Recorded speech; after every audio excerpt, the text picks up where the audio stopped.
Angélica, con lo cual vamos a ir más rápido.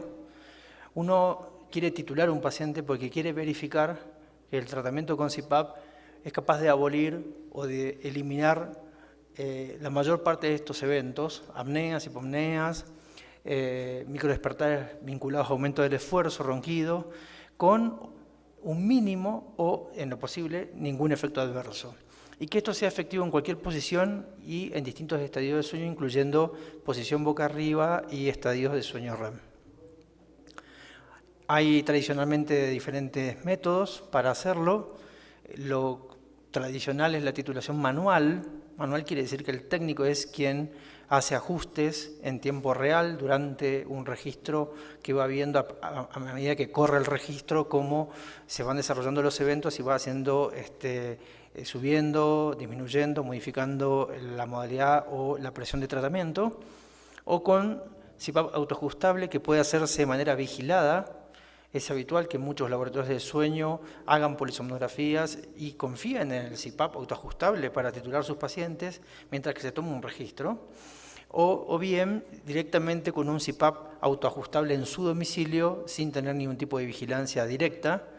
Y finalmente voy a dejar para el final dos situaciones que han ido cambiando en estos últimos años y que creo que van a ser, nos van a cambiar nuestra forma de pensar de cómo se titulan los pacientes en el futuro, que son las titulaciones dinámicas con el rol de los nuevos algoritmos y las fórmulas de titulación. Básicamente este es un trazado de un paciente respirando y durmiendo durante la noche. Aquí el paciente está conectado a un CPAP que está en 4 centímetros de agua y parece ser que todo va bastante bien. En determinado momento de la noche el paciente comienza a roncar, a hacer eventos respiratorios y entonces la CPAP va a subir la presión, tratando de responder a un algoritmo interno que tiene la máquina.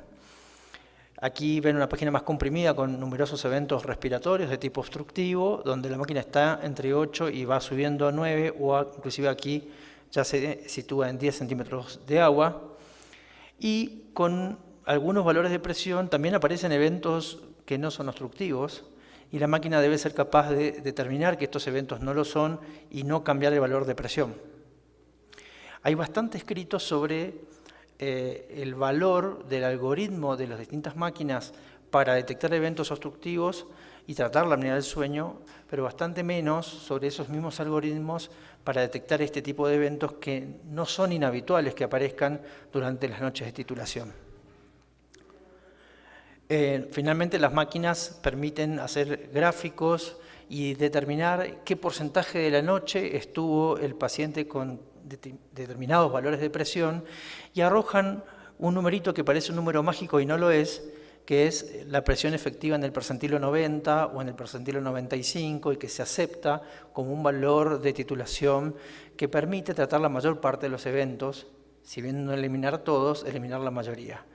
Este número es muy variable, como bien lo mostró Facundo, paciente a paciente, noche a noche, e inclusive dentro de la misma noche, con lo cual no puede ser tomado como un valor absoluto, sino simplemente como una referencia. Quien les habla, y esto es una opinión muy personal, yo no creo en la titulación como un valor mágico, yo no creo que uno sea capaz de poner a un paciente que no está adaptado, que nunca usó la terapia, que no sabe lo que es un CPAP, que va a dormir fuera de su casa, en una cama, conectado con cables, ponerle una máquina, hacerlo dormir y determinar que esa presión que ese paciente tuvo esa noche representa la presión de todas las noches para ese paciente el resto de su vida. Eso es un poco más que una ilusión, obviamente no es una cosa real, pero es una herramienta que sí se ha correlacionado con, con outcomes favorables a largo plazo en los pacientes con apnea del sueño, con lo cual sigue siendo un estándar de cuidados, pero ese estándar ya no es un gold, sino le diría que es un estándar de plata. Así es que aparecen estas opciones de titulación. Estas son las recomendaciones del consenso anterior del año 2013 que ahora están en modificación. Si bien recuerdo que no modificamos mucho esta parte, está todo bastante parecido. Y decíamos que se puede usar un CPAP autoajustable. Esto es una práctica clínica aceptable en algunos pacientes. Sin embargo, seguíamos acá desaconsejando su uso en pacientes con comorbilidades. En ese punto sí creo que hemos discutido unos 40 minutos y negociamos una palabra salomónica y ahora vamos a decir que se puede usar con cautela. Porque nuestros pacientes, o sea, la apnea del sueño es la reina de las comorbilidades. Nosotros tratamos con pacientes comórbidos y son todos obesos, diabéticos, hipertensos. Si decimos que no se puede usar en comorbilidades, es una contradicción y de hecho nos estamos contradiciendo nosotros mismos porque nosotros mismos los usamos en esos pacientes. ¿Qué dicen los americanos? La última recomendación tiene más de 10 años de titulaciones autoajustables no vigiladas. Sin embargo, todavía está colgada en la página de los americanos. Esto no me anda. Los americanos me están boicoteando la presentación. Bien, dicen que deberíamos no usarlo en estas situaciones. Algunas situaciones son bastante obvias. Un paciente que, por ejemplo, solamente vamos a titularlo muy poco tiempo durante la noche, probablemente la CPAP autoajustable no sea la indicada. Ahora, ¿qué pasaría en un paciente, por ejemplo, que yo en la obesidad y hipoventilación tengo mis reservas? Yo no estoy tan seguro que no se pueda usar. De hecho, nosotros mismos utilizamos CPAP autoajustable para titular pacientes con oximetría. Los CPAP tienen oximetría. Y si uno tiene un CPAP autoajustable en un paciente en el que sabe que tiene apnea del sueño y tiene datos de la CPAP de fuga, de presión, de flujo y además tiene oximetría y ve que está corregido, no veo que sea demasiado problema que esa titulación, aún sin polisomnografía, sea útil. Ya María Angélica le mostró estos trabajos. Pacientes randomizados a 2 grupos, tradicional con laboratorio de sueño en 2 noches, diagnóstico y titulación, y en el domicilio, poligrafía y titulación, no mostraron diferencias ni en calidad de vida, ni en calidad de sueño, ni en ninguno de sus dominios, e inclusive los pacientes que titulan en domicilio usan más el CPAP que los pacientes que titularon en el laboratorio de sueño cuando se miden a los 2 meses.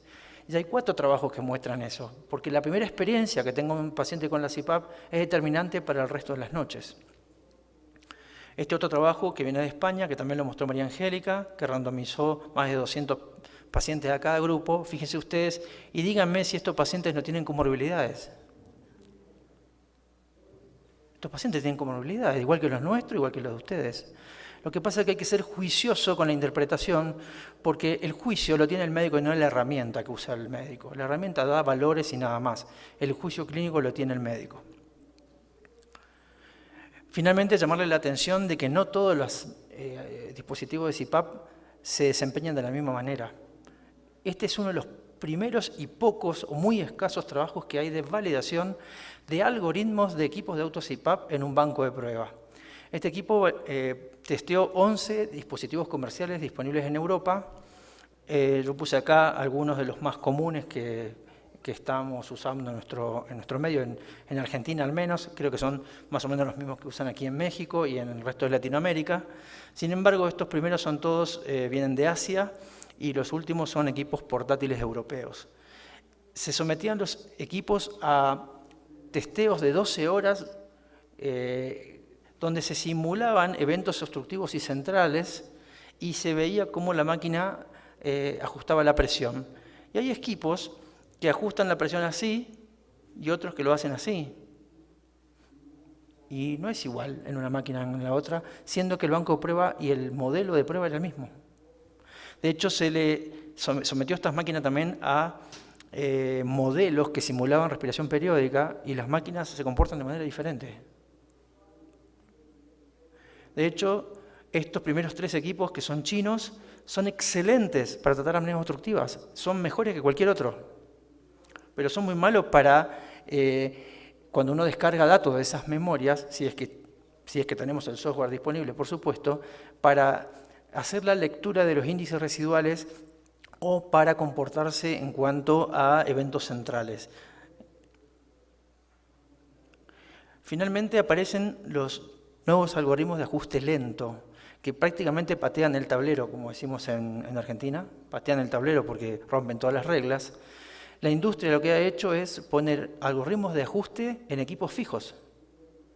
Por ejemplo, hay algunos de estos algoritmos donde donde el equipo va a funcionar como un auto CPAP por 30 días y luego se setea solo en la presión fija. y tiene el valor de un equipo de CPAP fijo. Y esto está disponible en el mercado hoy, sin validación, ¿no? Ustedes saben que estas son buenas ideas, porque realmente son muy buenas ideas, pero no tienen la validación clínica necesaria. Es nuestro trabajo testear estas herramientas y ver dónde van a quedar parados con el tiempo. Respecto a la técnica, en algún momento nos propusimos, este es un trabajo que no está publicado, muchos de nosotros en Latinoamérica trabajamos mucho, juntamos muchos datos, analizamos muchos datos y después no los publicamos. Ese es un error grave que tenemos los latinoamericanos, que creo que hemos empezado lentamente a cambiar y tenemos que cambiar. Este trabajo, aquí había más de 200 titulaciones y pauta ajustable con una técnica estandarizada y nosotros nos propusimos a tratar de ver cómo era la calidad de esas titulaciones. Es decir, si hacemos lo que dicen los americanos, el paciente tiene que usarlo más de 4 horas por noche, no tiene que tener fuga más de tanto, tiene que tener un IH residual bajo. ¿Cuántas de esas titulaciones realmente cumplen criterios de calidad? Bueno, 70%. Hay un 30% que no cumplen esos criterios de calidad. Ahora, ¿eso significa que la titulación no sirva? No necesariamente. No necesariamente, porque hay pacientes que en 3 noches, por ejemplo, 2 noches lo usan poco y una noche lo usa perfecto, y uno usa esa noche de titulación para hacer el ajuste de presión inicial del paciente. Porque el secreto no está en la titulación, yo creo que el secreto está en el seguimiento a largo plazo de los enfermos. Esta no es la verdad del enfermo, esta es la verdad en el momento del inicio de la terapia del enfermo. La verdad del enfermo se va a ver a 10 años, o a 20 años, o toda la vida. De manera que esta es una foto y no la película. Les comento de paso que también nos propusimos revisar la calidad de la titulación polisomnográfica y estamos titulando peor, según los criterios americanos, por supuesto, hoy que antes. Y eso pasa porque antes llegaban pacientes que se quedaban dormidos cuando uno le colocaba los electrodos de electroencefalograma y le ponías cualquier máscara y el paciente iba bien con CPAP igual. Hoy, al laboratorio de sueño, llegan los pacientes difíciles, los que han fracasado con todas las otras pruebas de titulación. Los claustrofóbicos, los pacientes con enfermedad psiquiátrica, los hiperobesos, los pacientes que no toleran ninguna máscara. Esos son los pacientes del laboratorio de sueño que hay que titular hoy. Con lo cual, se ha puesto bastante más exigente la titulación en el laboratorio de sueño. En algún momento nos propusimos comparar cuántos días había que titular con CPAP automático en domicilio, sin vigilancia, porque la lista de espera empieza a crecer. Nosotros tenemos lista de espera para titulación y nosotros titulamos aproximadamente con CPAP automático entre 10 y 12 pacientes por semana. Si yo tengo un número limitado de equipos de CPAP automático para enviar a domicilio y lo hago durante una semana, la pregunta era si lo podía hacer el doble de pacientes por semana. Si yo le daba 3 días, por ahí podía usar la misma cantidad de equipos para hacer el doble de pacientes. Y en esta premisa y usando este equipo, donde nosotros seteamos el equipo en modo autoajustable y veríamos las variables que ustedes también ven habitualmente para titular pacientes, presión, fuga e índice residual, y usamos siempre usamos la curva de presión-tiempo en relación a fugas, noche por noche, para elegir las mejores noches y ver la variabilidad noche a noche, veíamos que 3 noches contra 7 noches no teníamos diferencia en la presión efectiva ni en el índice residual, tampoco lo tuvimos en las fugas, con lo cual hoy titulamos durante 3 noches. Nosotros titulamos 3 noches, de hecho la kinesióloga que hace las titulaciones, ya ni siquiera somos médicos los que titulamos, titula el kinesiólogo, lo hace los lunes, el paciente devuelve el equipo el jueves y se llevan los mismos equipos el viernes para devolverlos el lunes, con lo cual la misma planta funcional de equipos titula el doble de pacientes. Trabajos españoles, acá voy a pasar a otro tema, han mostrado que además se puede titular tan efectivamente usando CPAP autoajustable, polisomnografía de titulación manual versus fórmulas predictivas. Este es un tema bastante oscuro porque uno debería validar cada fórmula predictiva en cada población. Esto es un coeficiente basado en ciertas variables clínicas que nos permite estimar un valor de presión para indicar una terapia. Este es el trabajo original del grupo español, con los cuales ellos validaban la fórmula de titulación de Hofstein. Hay más de 8 o 9 fórmulas de titulación en este momento. Esto es bastante criticado. Aparentemente algunos trabajos han mostrado que hay mucha variabilidad entre la forma de titulación y el equipo que se usa. Además, como vieron, cada empresa o cada marca comercial tiene su propio algoritmo y ese algoritmo puede ajustarse mejor o no a una fórmula. Nosotros nos propusimos a testear esto en nuestro hospital. Esto fue el año pasado y en un trabajo de 192 pacientes con estas características. Aquí tienen ustedes los datos clínicos. Esto también nos permite ver otros temas. Estas son, por ejemplo, las presiones medias de titulación de nuestra población. Fíjense ustedes que no todos los pacientes titulados, aún con titulaciones de buena calidad, van a corregir completamente el IAH. Un IAH residual de menos de 10 eventos por hora se considera una titulación autoajustable aceptable. Y en eso probablemente radica el asunto que decía Facundo, que en pacientes con riesgo cardiovascular ese pequeño margen de error sea menos, nos deje menos cintura para movernos en cuanto a la comorbilidad cardiovascular. Y este es nuestro comportamiento. Este era un CPAP de Philips, básicamente, el algoritmo del CPAP de Philips versus la fórmula de Hofstede en nuestra población. Y es un desastre. La fórmula de Hofstede versus el CPAP es un desastre. Acá subestima y acá sobreestima. Así que en nuestra población nosotros no usamos fórmula de titulación. De hecho, podría servir como un objetivo preliminar cuando hay mucha lista de espera. Inclusive preferimos empezar con una presión de adaptación de 8 centímetros de agua empírica que usar la fórmula en este momento. Bueno, esto es lo que se hace habitualmente. Tenemos que tener un ambiente adecuado. Nosotros usamos un consultorio de medicina del sueño. Hay inclusive una vitrina con todas interfaces. Hay que ofrecer muchas interfaces. Nosotros ofrecemos en promedio, por cada demo de pacientes, 3 interfaces de cada tipo. Hay que tener muchos tamaños y acá hay más de 30 interfaces para ofrecer. El paciente tiene que usar el equipo aquí. La que trabaja, por supuesto, siempre que sale en la foto es la kinesióloga. Esto es real, la única que trabaja con esto es ella. Y la verdad que los kinesiólogos lo hacen mejor que nosotros, en eso coincido con Facundo. Le ponen mucho espíritu, le ponen tiempo. Estos pacientes están media hora para hacer la demostración de máscaras y luego se van a su casa con el equipo. El asunto de la máscara no es un tema menor. Está claro en la bibliografía que máscaras de menor tamaño redundan en mejor cumplimiento y en menor presión terapéutica y menor fuga. Basado en esta premisa, intentamos ver si en nuestro hospital, en nuestra población, esto también se cumplía, y este trabajo que está ahora en publicación, acá hay 707 pacientes titulados durante un año. Nosotros preferimos las nasales en general, por suerte. Hemos empezado a usar cada vez más pillow y las horas nasal representan solo el 10% del total de los pacientes. Tienden a usar oronasales los pacientes que están más severos. Eso es un tema que tenemos que revisar, que nos tenemos que sentar a revisar. Sin embargo, cuando ustedes ven aquí presión efectiva en el percentilo 90, fuga, índice residual y horas de uso, las pillow no fueron inferiores a las nasales. Estamos usando menos pillow de las que deberíamos usar y probablemente más oronasales de la recomendable. Y el grupo pillow tuvo menor presión y menor fuga. Finalmente, y ya termino con esto, lo importante yo creo que no es el número mágico de la titulación, ni tener todas las variables controladas durante la titulación, sino ver qué le pasa en el tiempo al paciente.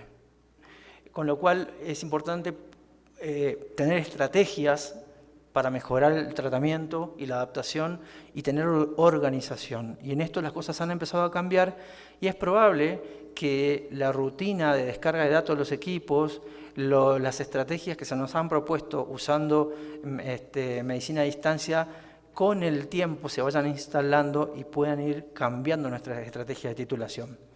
En ese sentido les comento que nosotros ya estamos haciendo titulaciones usando la nube. De hecho, hay 2 nubes funcionales en este momento en Argentina, se pueden hacer cambios de parámetros a distancia y uno ya puede titular al paciente y hacer el informe antes que el paciente vuelva al equipo. O llamarlo al paciente y decirle, venga que le voy a cambiar la máscara porque va mal, antes de saber que va mal, antes que el paciente vuelva. Y eso creo que va a cambiar la manera en que vemos la titulación formal. Muchas gracias.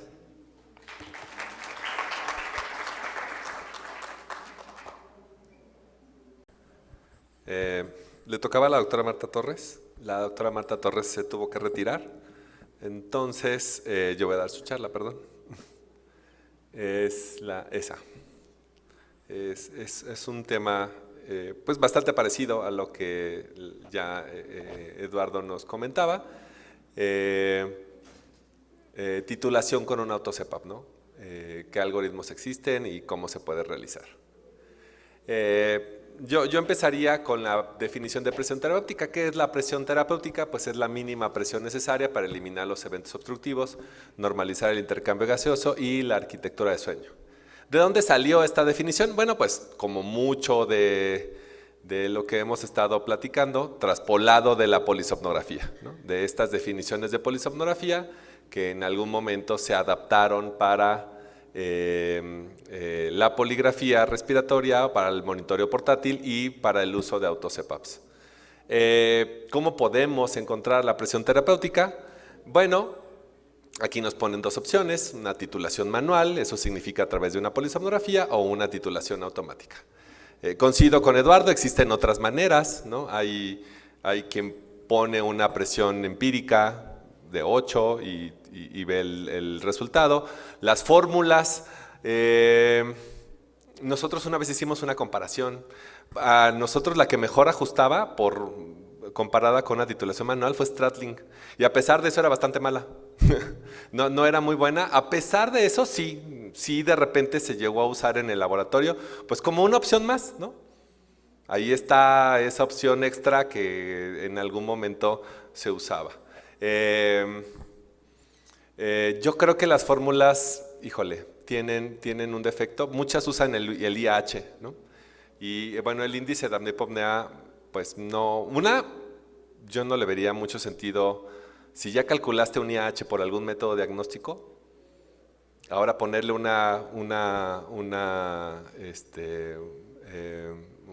calcularle una presión con una fórmula me parecería un poco paradójico.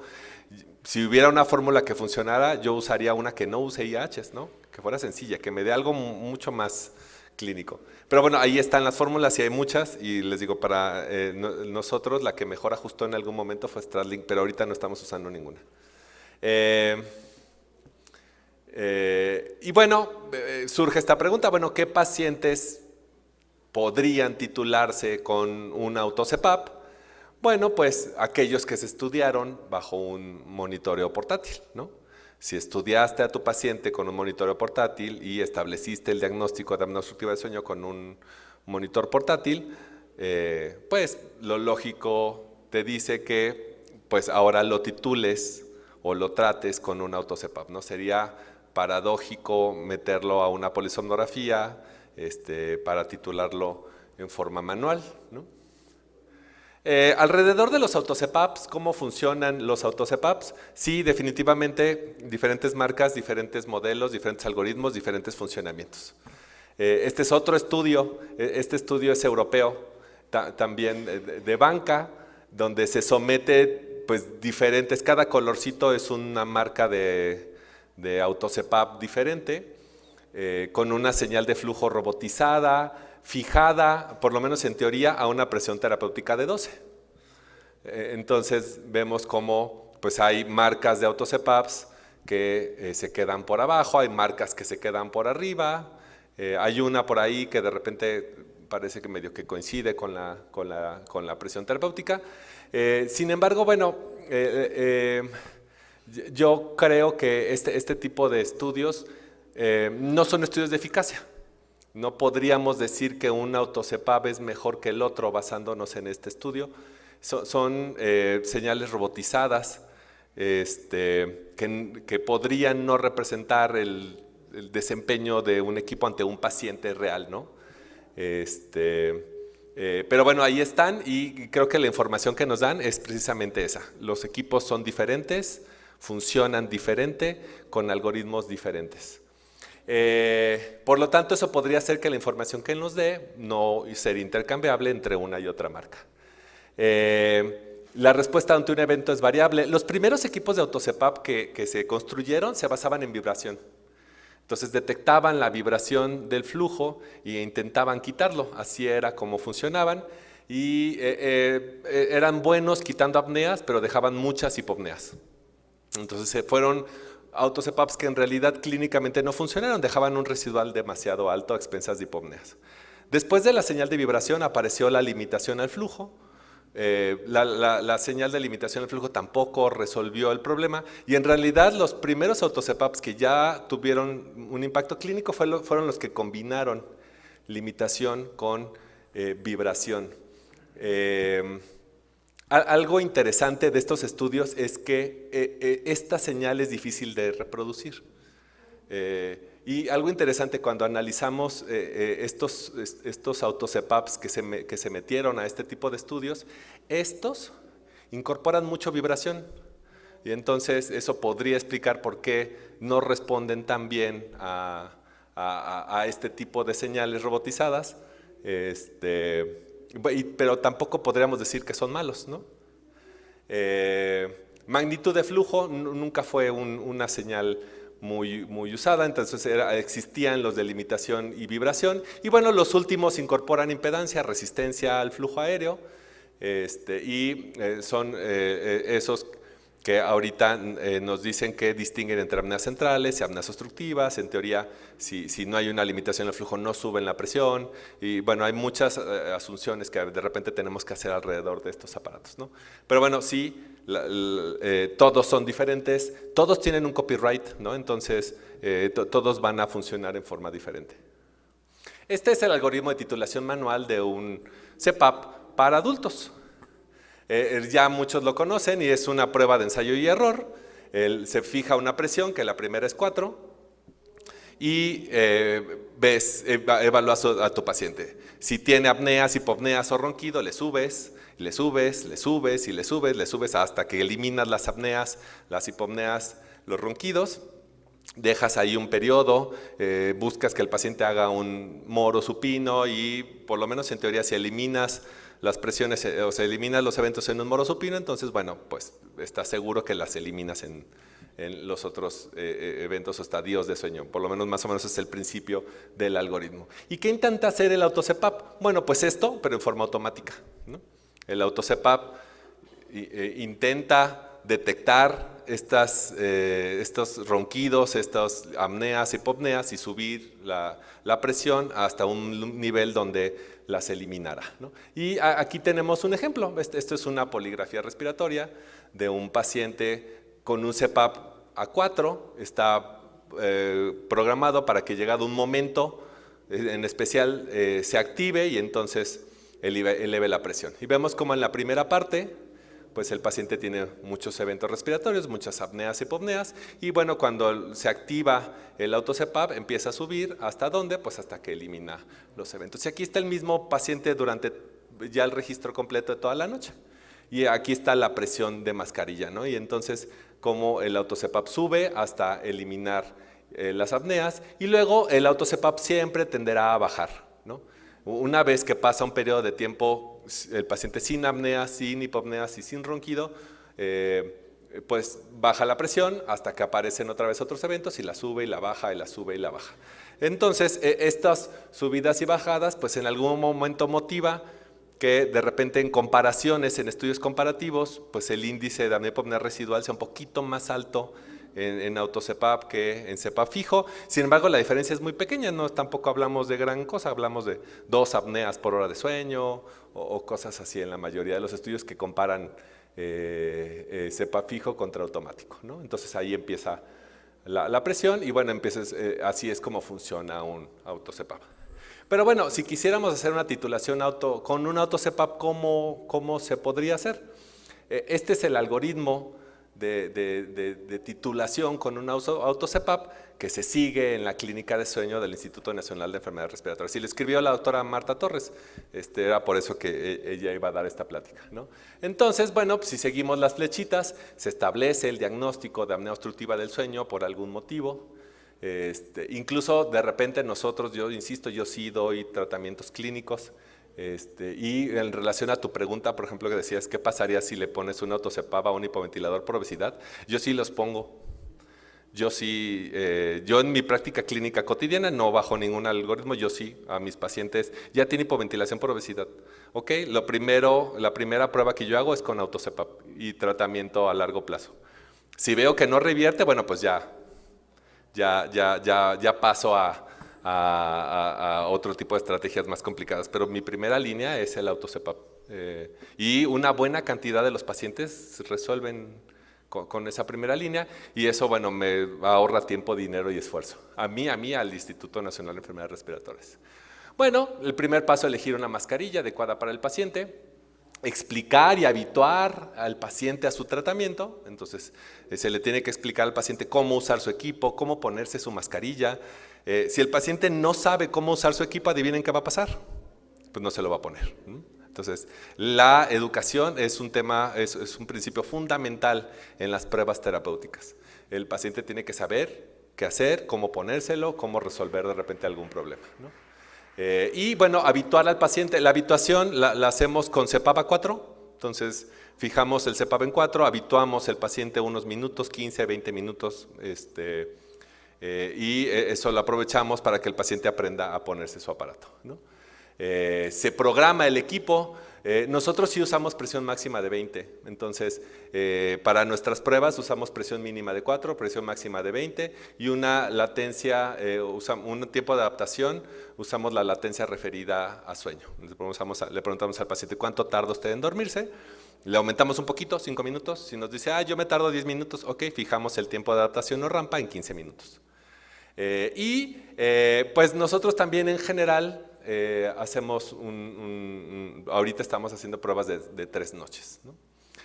El paciente se lleva el equipo a su casa, el tiempo prefijado, y bueno, cuando nos regresa el aparato, ¿qué hacemos? Pues evaluamos confort, disponibilidad de uso, efectos adversos, mejoría clínica, apego objetivo, fuga y el índice de apnea-hipopnea residual. Si la prueba la consideramos exitosa, bueno, pues se elige una presión terapéutica y nosotros usamos de base el percentil 95 de presión para los equipos de ResMed, el percentil 90 de presión para los equipos Philips. Entonces esa será como la presión de base y de ahí tratar de encontrar esa mínima presión necesaria para eliminar, en este caso, los eventos respiratorios, dado que no tenemos las otras variables. Entonces esta es la misma diapositiva, este es un ejemplo. El señor José Luis Carrillo se llevó un AutoCPAP y en este caso se lo llevó por 10 días. Se lo puso 9, un día no se lo puso, pero lo usó más de… ¿cuántas noches lo usó? ¿Por lo menos 4 horas o más? Ninguna. Aquí está el índice de apnea-hipopnea residual, que es de 1.6, y aquí están las horas de uso. Generalmente, como lo mínimo que le pedimos al paciente pues son 4 horas, entonces el software nos pone una rayita aquí. Y en señor José Luis Carrillo, pues no, nunca lo usó 4 horas durante ninguna noche. ¿Ustedes creen que el señor José Luis Carrillo se quería poner el aparato? Pues sí, yo digo que sí se lo quería poner. Se lo puso todas las noches. O sea, todas las noches hizo el intento.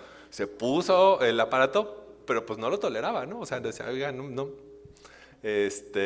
Y el índice de apnea quedó muy bien, pues sí, porque no se durmió, ¿no? Aquí está otra vez las horas de uso, fuga, por ahí algunos días con mucha fuga. La presión, bueno, tampoco subió nunca mucho, que digamos, ¿no? Estaba por ahí en 4. Y les decía otra vez, el residual quedó bastante bien, pero bueno, pues el señor no durmió. Entonces, estos son los criterios para definir una prueba terapéutica exitosa, ¿no? Y una prueba terapéutica exitosa significa que podemos dar una recomendación al respecto. Si no tenemos una prueba terapéutica exitosa, bueno, pues difícil emitir una recomendación sobre tratamiento. Buena respuesta clínica. Nuestro paciente tiene que regresar y decirnos, me siento bien, dormí mejor.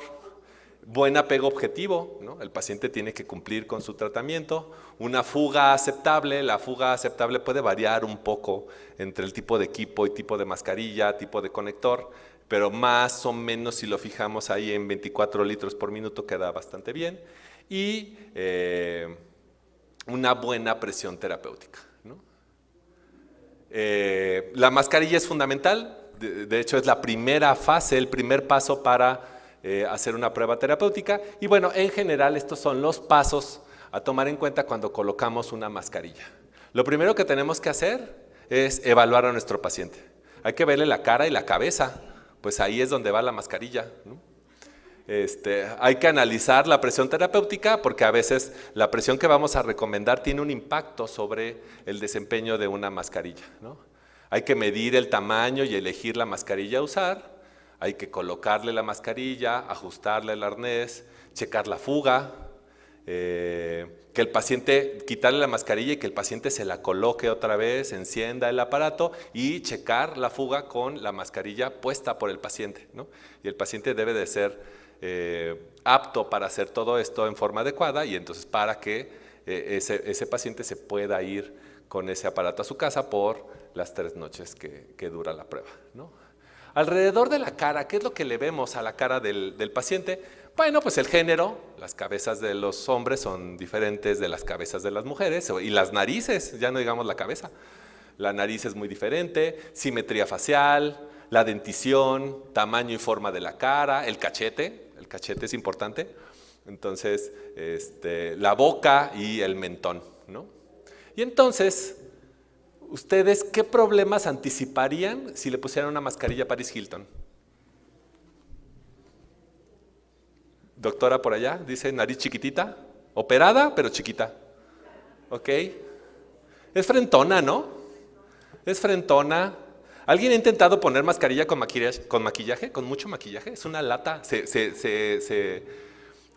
escurren, exacto, se caen y acabas lleno de polvo y es un desastre. Pero bueno, si llega a Paris Hilton, decirle que llegue sin maquillaje va a ser un problema, ¿no? Entonces, nariz pequeña, poros nasales muy pequeñitos, posiblemente una almohadilla nasal no le quede, habría que ver. Una frente ancha, entonces eso de repente, por ejemplo, si quisieras usar una rama grande, se podría hacer una rama a la frente, ¿no? Y a Will Smith, ¿qué le pondrían? ¿Qué dirían de la cara de Will Smith? Nariz ancha. ¿Qué más? Tiene barba, ¿no? Entonces de repente la barba puede hacer que la mascarilla no selle bien, ¿no? ¿Le dirían a Will Smith que se rasure? ¿Sí? Pamela le diría, a mí te me quitas la barba y regresas sin ella. Ok, no es fácil decirles a un paciente, la mayoría de los pacientes nos dicen que no. ¿Alguien lo ha intentado? ¿Le ha dicho se me rasura? ¿Y qué le dice el paciente? Claro que no. Entonces tenemos que lidiar con diferentes caras y bueno, la principal diferencia de las cabezas pues es el tamaño. Aunque Paris Hilton se ve cabezona, pero los arneses, ¿no? Los arneses, ya tenemos arneses para mujer, ¿no? Pero de repente ponerle el arnés de un hombre a una mujer, bueno, a veces ni siquiera nos alcanza la cinta para darle la vuelta, ¿no? Entonces hay que tomar todo en cuenta antes de proponer y elegir una mascarilla, ¿no? Sobre la presión terapéutica, bueno, pues el 80% de los pacientes están entre 8 y 12 de presión. La mayoría de las mascarillas están diseñadas para presiones por abajo de 15. Entonces, cuando de repente estamos usando presiones por arriba de 15, vamos a tener muchos problemas con las mascarillas. La presión terapéutica y la fuga son directamente proporcionales, entonces a mayor presión terapéutica pues mayor fuga vamos a tener y bueno, considerar que cuando queremos usar más de 12 centímetros de agua las almohadillas nasales podrían tener como mucha fuga, ¿no? Y bueno, al final quisiera terminar con otra vez el algoritmo de la prueba terapéutica de la doctora Torres. Y bueno, pues primero establecer el diagnóstico de apnea, elegir una buena mascarilla para el paciente y bueno, eso significa probar y probar y probar hasta encontrar una, por supuesto. Explicar y habituar al paciente, no solo explicar, sino habituar varios minutos a que el paciente use un CPAP despierto a 4, programar el equipo. El paciente se lo lleva bajo un esquema de algunas noches y el paciente regresa y lo evaluamos clínicamente, descargamos el apego objetivo, el índice de apnea-hipopnea residual, la fuga y de ahí elegir la presión terapéutica, ¿no? Y yo, bueno, les doy gracias por su atención.